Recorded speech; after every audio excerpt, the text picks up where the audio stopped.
Thank you. So the one thing about being in this building with Mr. Bowman that's terrifying me is that the last time I was here with him was a Carolina basketball game against Maryland when Mr. Lenny Bias completely just took it. I bummed everybody out. I'll move on. Okay. No, look, it is awesome to be here. It's fantastic to see old friends and meet new friends. And most importantly, to be here with this phenomenal, multi-generational Morehead-Cain family. I thought today was like fantastic. Enjoyed it, and I'm really looking forward to tomorrow. So everybody who's on a panel tomorrow, looking forward to it. I'm also very aware that I'm the guy standing in between this crowd and Broadway entertainment. So just grant me a short window and I'll try to keep this train on time. So heading into the weekend, I was doing a fair bit of thinking about how reunions, or in this case, this alumni forum, really is a gathering of family. Family is pretty important to me. I have one. I love them. We like to hang out together. But I've also been professionally employed in various parts of the family industrial complex for about 25 years. As Terry said, a bunch of years with Disney where we spread all kinds of happy joy throughout the Asia-Pacific region in the form of videos, VHS cassettes, right? Terry, we all remember those. And then at Match.com that occupied a very different but very critical stage in the family ecosystem, family creation ecosystem. And then for the last 10 years, I've been part of the wonderful family at Ancestry.com, where I've seen our mission to help everyone discover, preserve, and share their family history, bring really tremendous excitement and real joy to people seeking to understand who they are and where they came from. So our basic model in Ancestry, and I'll be brief on the Ancestry backgrounder. We partner with archives, governments, private individuals and institutions all over the world to try to digitize any paper records or microfilm records that exist in these archives that might be of interest to people researching their family history. We worked very closely here in North Carolina with the state archives, with the North Carolina Digital Heritage Center here at Wilson Library to put some really very fantastic content online. In fact, North Carolina, our content team reminded me that North Carolina is one of the greatest state archival relationships we have. No thanks to me.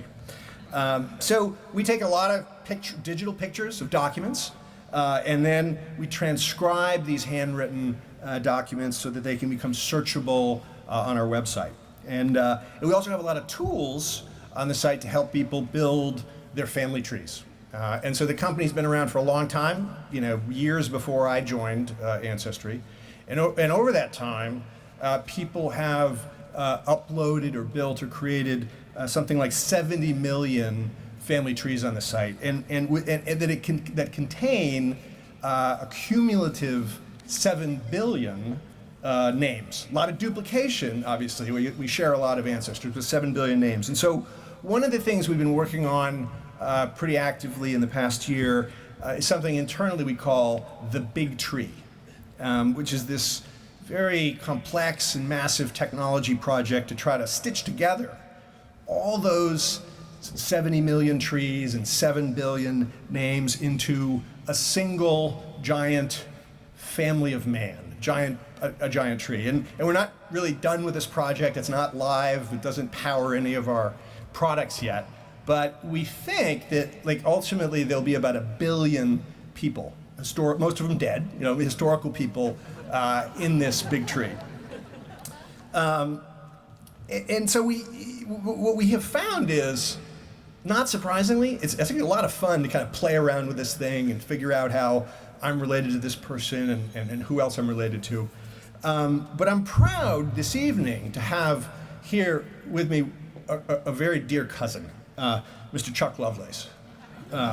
See, Chuck is my 9th cousin, twice removed, as both of us descend directly from Alexander Russell, born in 1595, Kent, England. But to tighten this family unit even farther, Chuck is also 9th cousin, once removed, from my wife Jane. Richard Buckner in Virginia in 1653 was their common ancestor. But Chuck has a big family.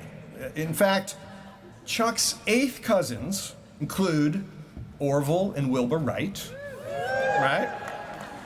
John Lennon, Cecil B. DeMille, Mickey Mantle, Richard Nixon, and obviously Jimi Hendrix.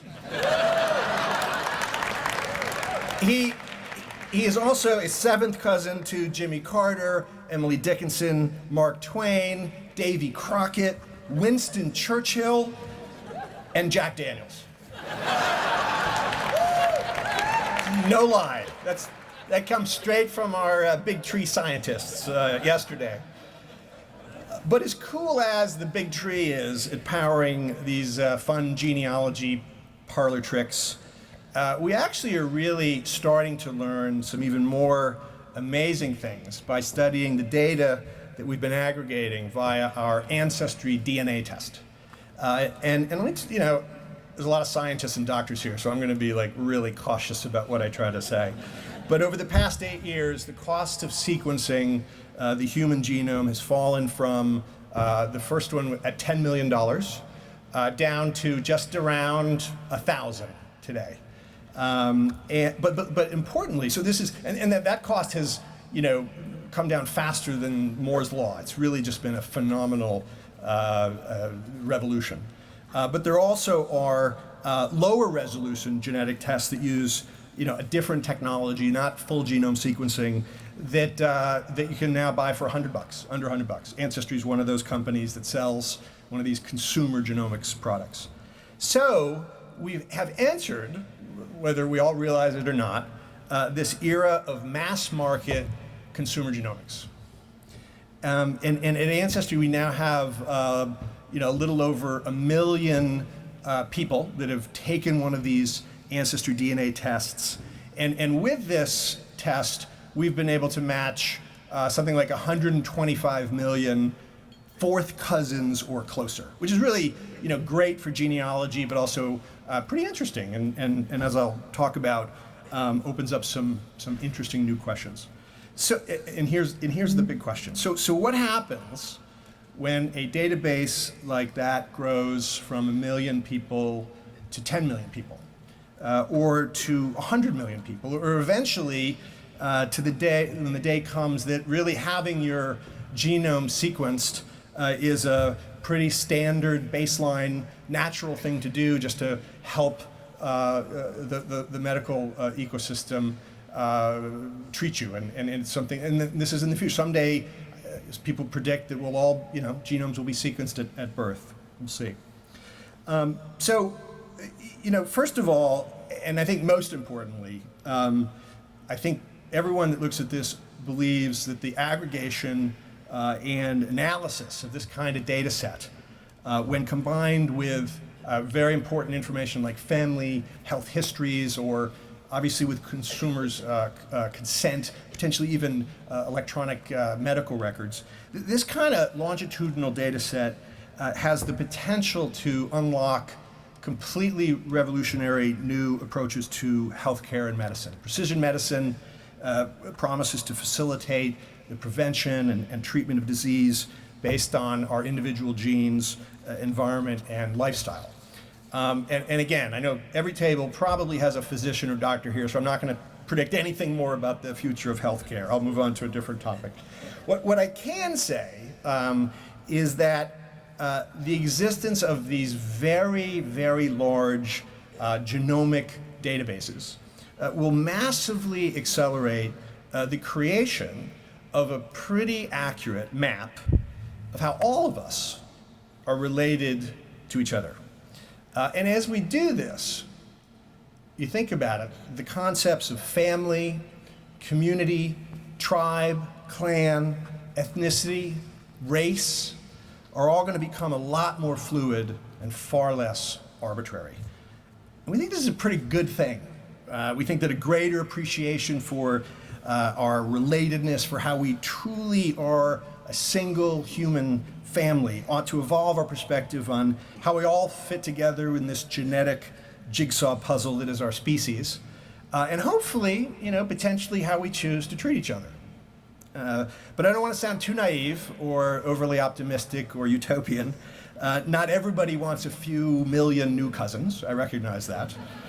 There are, some very real and very legitimate reasons that an individual would want to and should be able to opt out of this genetic graph of mankind. But here's the problem.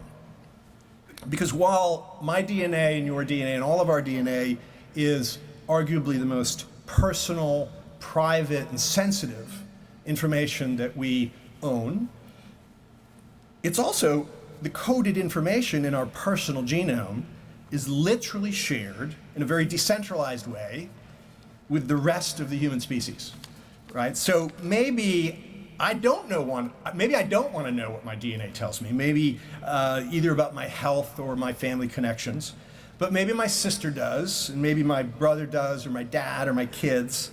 And since I share so much of my DNA with so many people, it's really only a matter of time and computing power until this giant relatedness graph is very large and very accurate.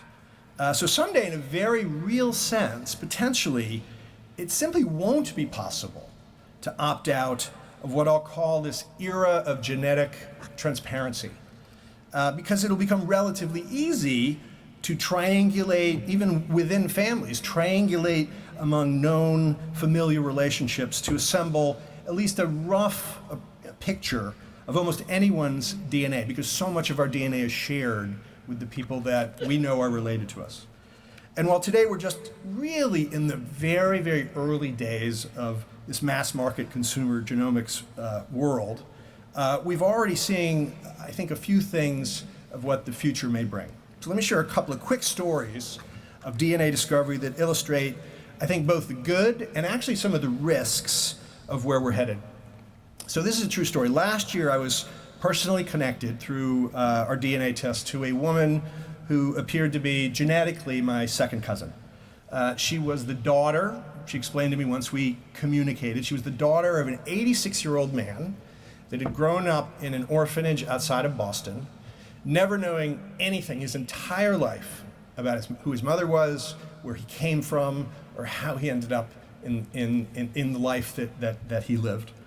And so with a little more genetic research, I had my dad tested and a few other of his cousins, I was able to determine that this guy was a half-brother of one of my dad's first cousins. And overnight, when these two men met, who happened to live less than 100 miles from each other, they bonded as brothers. 75-year-old guy, 86-year-old guy, coming together and meeting each other for the first time. And they celebrate holidays together now. They have visited their mother's gravesite together. And truly, they have found just tremendous joy in the discovery of this new family that both of them have found. But we also have seen families stumble into the uncomfortable discovery of false paternity, and even one instance in which a young woman in search of her birth mother found a very close cousin match on Ancestry, and this cousin who thinking he was being very helpful, did a little simple analysis to determine that a different cousin of his, or a different family member, I can't recall, was very, very much likely this person's birth mother, right? Because the relationships were so close, it's easy to triangulate. So thinking he was doing the right thing, he provided this young woman the contact details for his cousin, who for very personal reasons did not want nor welcome this introduction. But the important part of this story is that this woman, the woman who had given up this child for adoption, had never taken a DNA test, had never even been on Ancestry.com, but because of the shared DNA with within a family, a connection was made that ultimately caused real pain and emotional trauma. So these are real issues. So this era of genetic transparency will soon be upon us. And while we know there are absolutely huge issues to grapple with around privacy, data security, and even just making sure people understand what they might discover when they take one of these tests, we do think that this future, given the technology and the interest, is inevitable to some extent, this future of genetic transparency. Now, we think it's overall a positive thing. And one of the reasons I share a story like this here tonight in a room like this, because frankly, the people in this room are exactly the kind of people that I'd love for us in the world to engage in a thoughtful discussion about all of the implications, the ethical implications and otherwise of this new era. And also the way that this knowledge of our incredible interconnectedness can positively shape our actions and our role in the world. So now I've probably freaked everybody out with this dystopian future of the mega family. I'm going to come back to the warmer and safer ground of this pretty amazing Morehead family, and how I think it has the chance to evolve and to stretch in the future.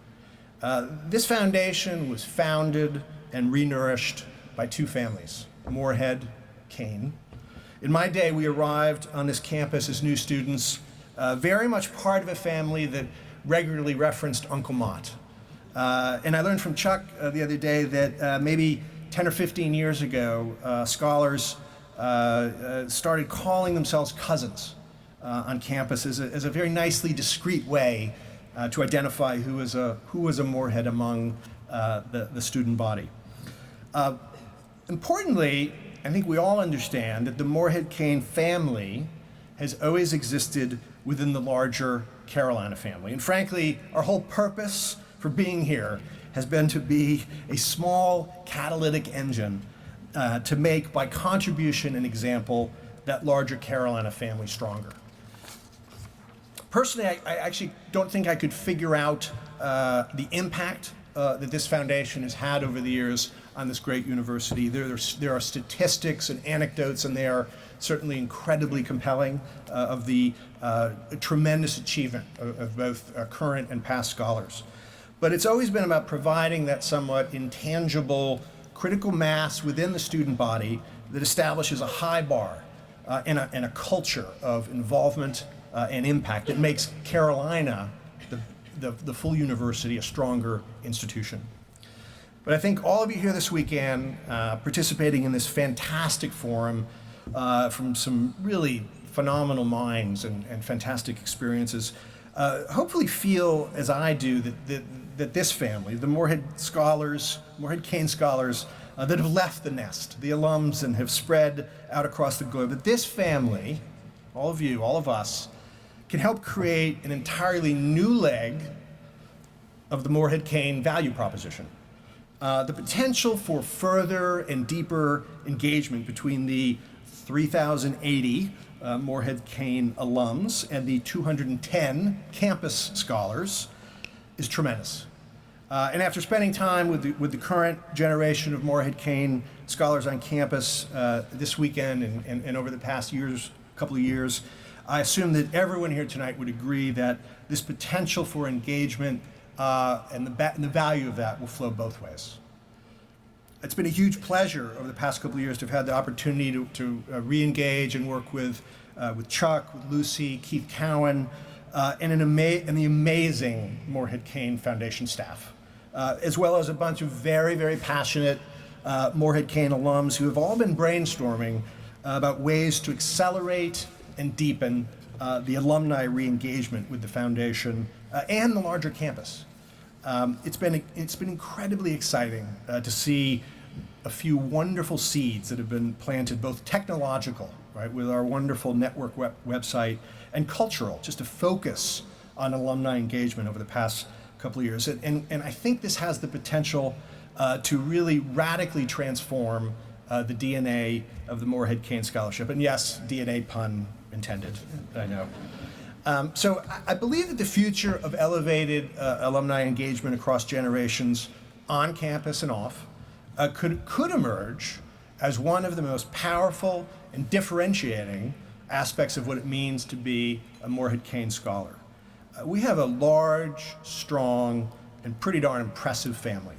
I'm excited about all that we can do to help this foundation going forward, and this university, right? If we continue to find ways to connect all the generations of this great family more tightly together.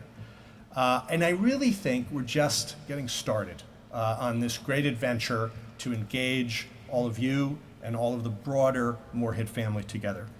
And I think the years ahead could be a significant transformation for this wonderful foundation and for this university that we all love so much. So thank you very much. It's a huge pleasure to be back this weekend, and I look forward to tomorrow. So thank you.